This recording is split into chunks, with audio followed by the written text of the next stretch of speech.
Hey guys, it's Christina Selena reporting from two parts of the world. And today we're going to talk about some of the differences between German and Chinese culture. So, this is part one to our reaction to Lu Yang's visual presentation about German culture versus Chinese culture. So, at my university, I took a cross faculty class, which basically are courses that everybody from every major can take, and it's just supposed to help you, like in general, just kind of general information that can help you as a businessman or a businesswoman in the future. So this course was intercultural communication, and the goal of the course was just to teach about how different cultures, if you have a business partner in a different country, that you learn something about their culture, like just kind of like a very quick overview of all the cultures, so that when you go to a meeting in a different country, you're not so surprised about some of the cultural things that they have. And I guess an example for this is in Western culture, or most of the Western cultures, it's appropriate to go to a meeting and shake hands with everybody and introduce. And that can be seen as disrespectful in other cultures. So it's just kind of like those differences. During this class, they handed out a book which really focused on the differences between German culture and Chinese culture. And there was just these cute little diagrams. And I think at that time, Christina was visiting me.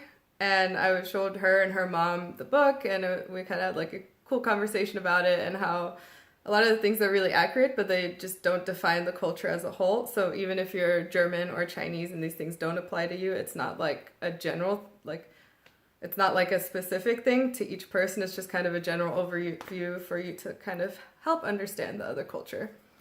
So we're just going to choose some of the diagrams and just talk about them and kind of see if we relate, because Christina and I, like, Christina's Chinese American and I'm German American, more or less.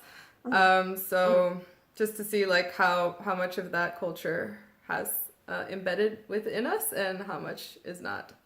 The first diagram is about self-portrayal, and basically what it's showing is that in German culture, your ideas are kind of bigger than, like, you have an idea and you make it bigger, you make it huge, even though the idea might be a small idea. And in Chinese culture, it's like you have this huge idea, but you're being like super kind of modest about it, and you're like, oh, maybe this might be a good idea. It's like, what? No, that's great. Mm-hmm. So I guess in a business setting, that's kind of like if you're working with somebody from Chinese culture, like just to like listen more, and maybe they're not so confident or they don't seem so confident about their idea, but it is like a really great idea. I think that I think that they may also be like modest about it when they've thought about it like very thoroughly, because it's always better to like undersell and then it like becomes this really big thing, rather than you oversell and then people are just like, oh, that was it, kind of a thing. You know what I mean?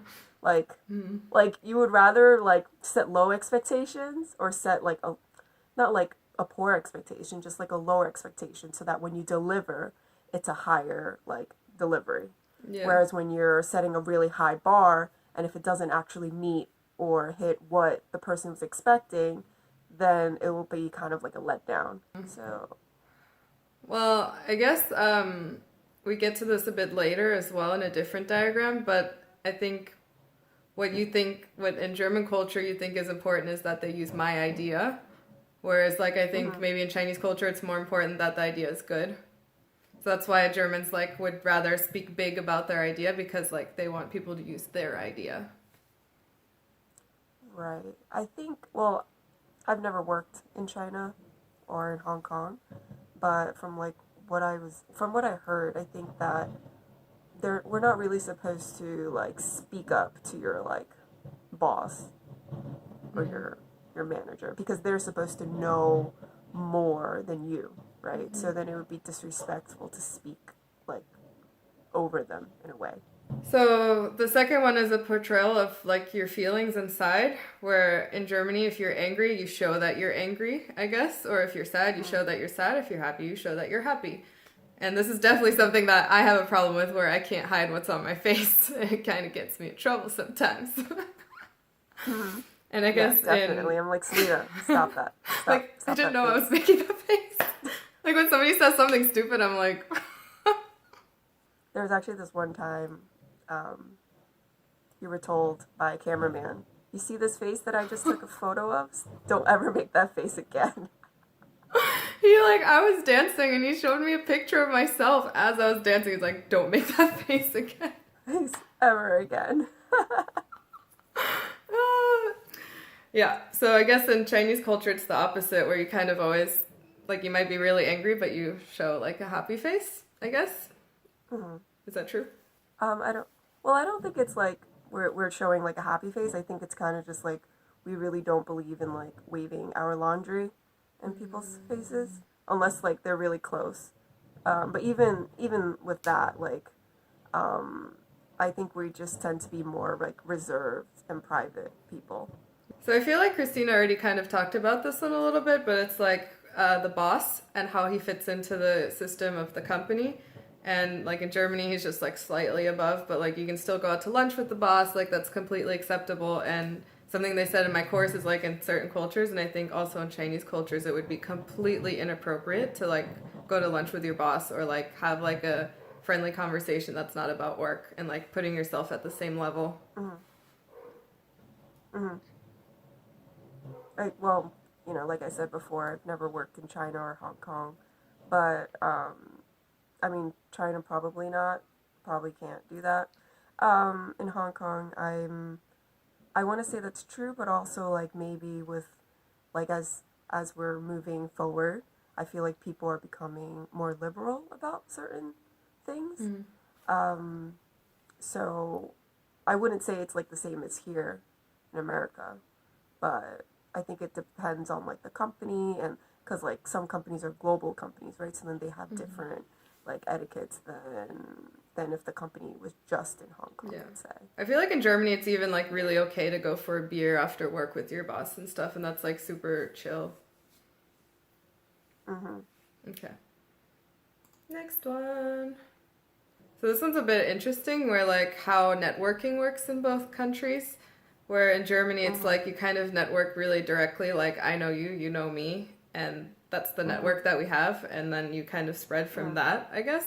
But in China it's like, oh, I know somebody that knows somebody that knows somebody, let me put you in contact, or like it's kind of more of an intertwined network, I guess. Mm-hmm. I do agree with this one. I think it actually works this way for most of Asian like communities. But yeah, it's very common that like, oh, like your aunt knows somebody or like your cousin knows somebody, and then like everybody's just like trying to help each other out. That's super nice, actually. I like that one. I feel like Germans should be more like that. It could be really helpful. Yeah, no, yeah. It keeps coming back to this one a bit, where Germans have a way more individual lifestyle, and Chinese people have more of like a community-based lifestyle. Mm-hmm. Yeah, I agree. Yeah, I feel like some of these are just obvious, like, yeah, that's that's very true.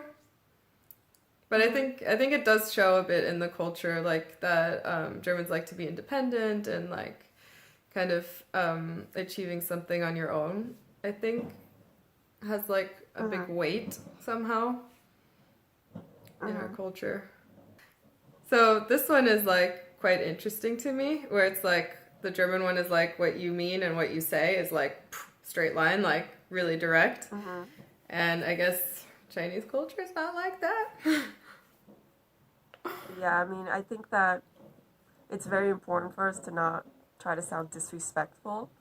So we'll like try to sound like say things with like implying things and just hoping that people get it.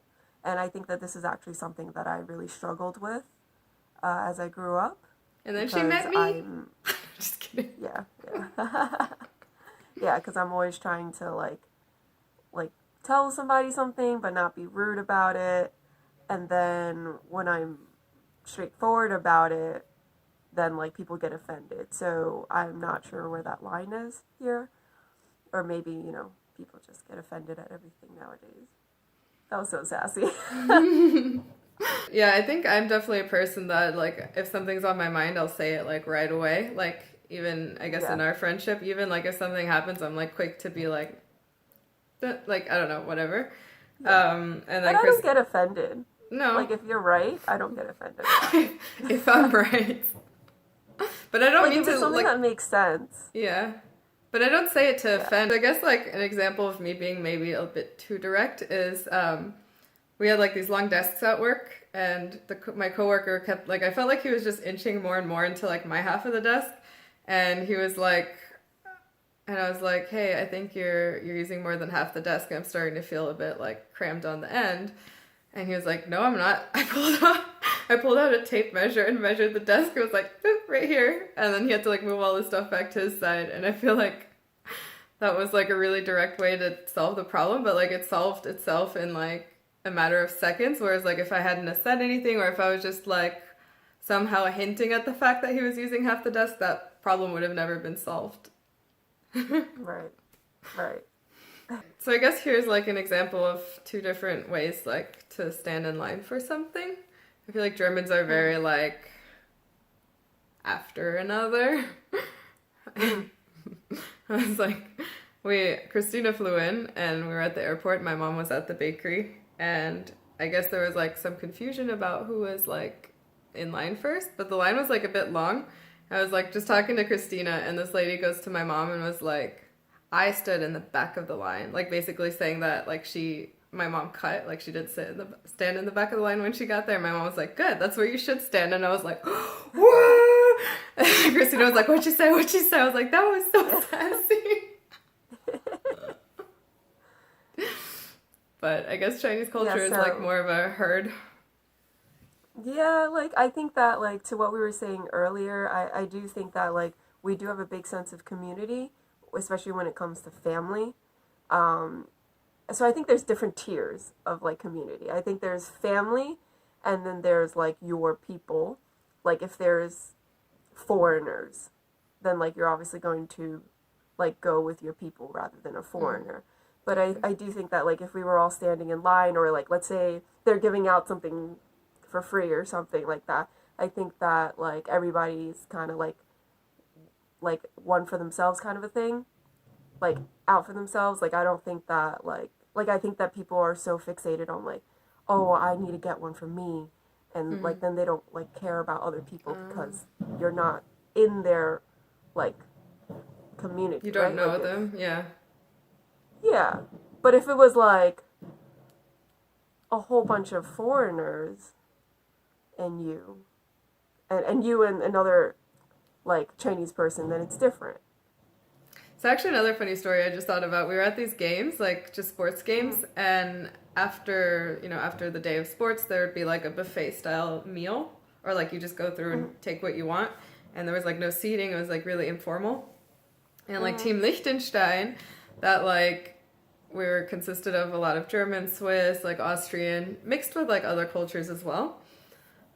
We were like standing in the back of the line just waiting to get our food, and then like Team Italy like kept going, like cutting, and like they had like three plates before we even moved forward, because like we just thought that that's how it worked.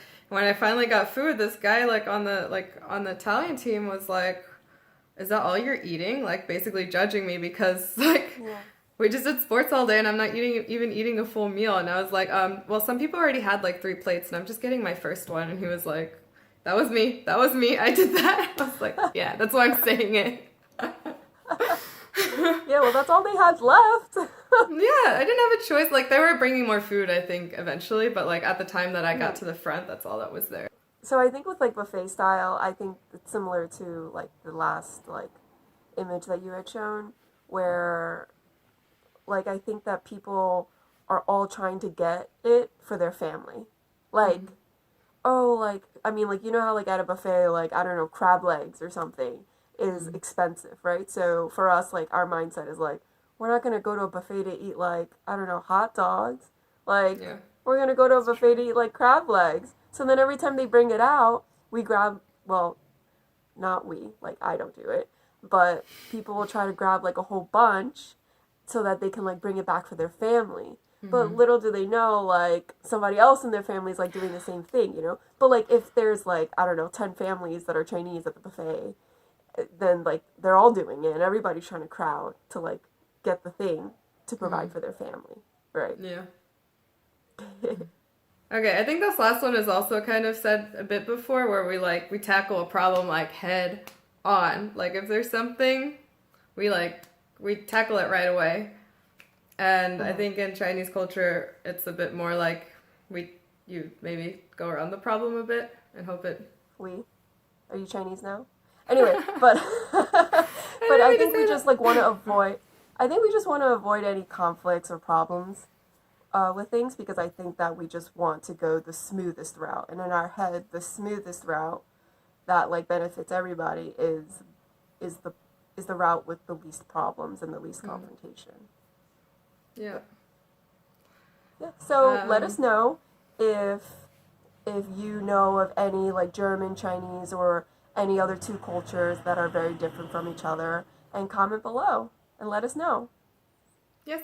Don't forget to subscribe if you like to see these videos, and we'll be posting more of these videos because I think it's like a kind of interesting dynamic that we have, that our cultures are so different, but yet we're like BFFs, you know. And we'll see you next time. Bye.